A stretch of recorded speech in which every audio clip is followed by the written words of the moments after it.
हिरण्यवर्णां हरिणीं सुवर्णरजतस्रजां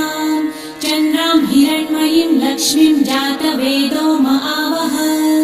ताम आवह जातवेदो लक्ष्मीमनपगामिनीं यस्यां हिरण्यं विन्देयं गामश्वं पुरुषानहम् अश्वपूर्वां रथमध्यां हस्तिनादप्रबोधिनीं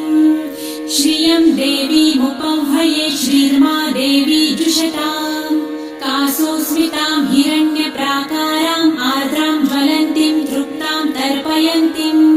पद्मे स्थितां पद्मवर्णां तामिहोपह्वये श्रियम् चन्द्रां प्रभासां यशसा ज्वलन्तीं श्रियं लोके देवजुष्टामुदारां तां पद्मिनीं शरणमहं प्रपद्ये